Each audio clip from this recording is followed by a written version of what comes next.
All right, so I'm out here with Mr. Doug, and he just came in a few days ago. Um, Reactive to dogs, but more importantly, he's very, very low defense, insecure. So, like you can see, this is a behavior he kind of defaults to, is kind of pancaking.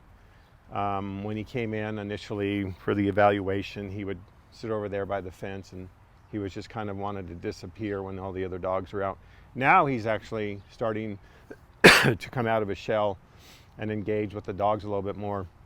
But when you're putting him to task, he just kind of wants to lay down. And that's why I'm not putting a lot of pressure on him other than just following and recalling. However, when I call him in, what he wants to do is come in to a certain point and then pancake to the ground. And so what I'm doing, I'm going to do two different things here and see which one works the best for him, which is always critical to see what works best for the dog, not what you think would work best for you. That's a problem. So we want to always make sure that what we're doing is in the best interest of the dog. So that's what I'm trying to figure out with him. So by having the power loop on, what I'm doing is that when he's coming into me, I'm blocking him from going into that. It's basically a shutdown behavior is what he's doing. Flight, fight, and then freeze, right? Those are our three behaviors in defense drive. Well, shutting down is a little bit more like a freeze behavior. And so what I'm doing is blocking that with the leash. So as he comes in, as I see him going down, I'm kind of putting pressure on the leash and guiding him out of that into a sit. So I'm trying to create an alternative behavior. The reason why the power loop is good for this activity was because when you put it on, it crosses underneath the dog's jawline. So you're not, if you're just doing a slip lead, there's can be a lot of pressure on the dog's trachea if you're not really careful and keeping it up high. And so I'm just doing this exercise specifically with the power loop on for that reason alone. So let me go out and do some work here. Let's go and see what we can do. Let's go. So see, he wants to go into flight a lot. Doug. So right here, I'm gonna hold pressure on the line. Then I come in, see he's going down. It's hard to see, but he's trying to go to the ground. So then I'll come in and release this pressure and support with my hand and kind of massage underneath the jaw to kind of bring his head up. I'll come in and do it a little bit closer here. Let's go. Good job, buddy. So what am I nurturing? Pack drive. Let's go. Doug. So I'm going to hold pressure, sit, and I'm going to add the sit. Now, see, he tries to go down, so I'm keeping a little bit of pressure on this line until I can feel him not trying to go into the ground. So it's let's go. It's a very fine balance between Doug, holding pressure, sit, releasing. If I lean over him, that can put him in defense and make him want to go into the ground. So as I'm leaning in, I'm kind of holding a little pressure, and then I'm putting my hand underneath him as I'm coming in. Look at his mouth's open right now. I'll try and get a better angle, but his eyes are very soft. He's panting. So see, I'm trying to build this pack drive.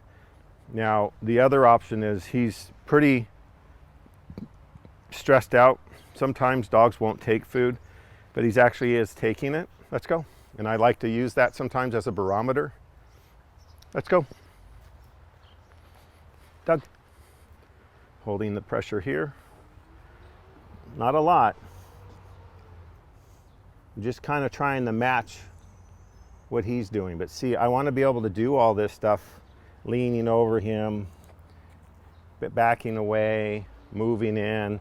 And so every time I'm doing this, I'm coming in with my hand for now to support. If I feel he starts to drop too quickly, I can block with the leash. I'm not popping it or correcting him.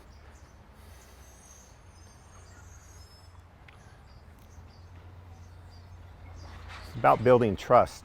The fact that when he comes into me, I want him to be in this state. So yeah, if the dog was really driving strong on food, I've had that before when they start to go in, I would put the food down, and then I could drive them, right? See how, look at, I'm driving the prey drive now. Whoop, left and right. Hi, buddy, pack drive. You looked at me, paid out the food, right? Look at driving prey drive. How does he get the food? Eye contact, pay out. Good job, buddy. All right, Mr. Doug, that was awesome.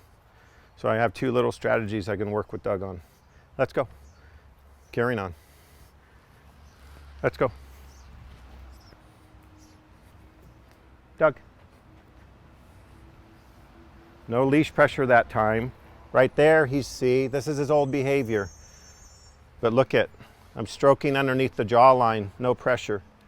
Bringing his head back up. Let's go.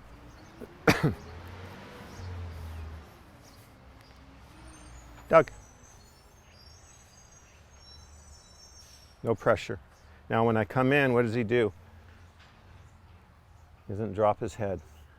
What he did do is he smelled my hand to see if there was food in it. Let's go. Let's go. Let's go. Doug. Blocking with the leash, releasing right away, coming in with food, driving that drive, driving the prey drive, bringing the hand back in. A lot of repetitions. This is the first time I used food. Most of this, I've been using just this, my hands on, just that touch.